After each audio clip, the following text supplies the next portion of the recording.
eto tayo. Ngunit sa huli, palagi babalik pa rin sa yakap mo. Hanggang sa huli,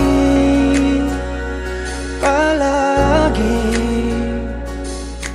pipiliin kong maging sa'yo.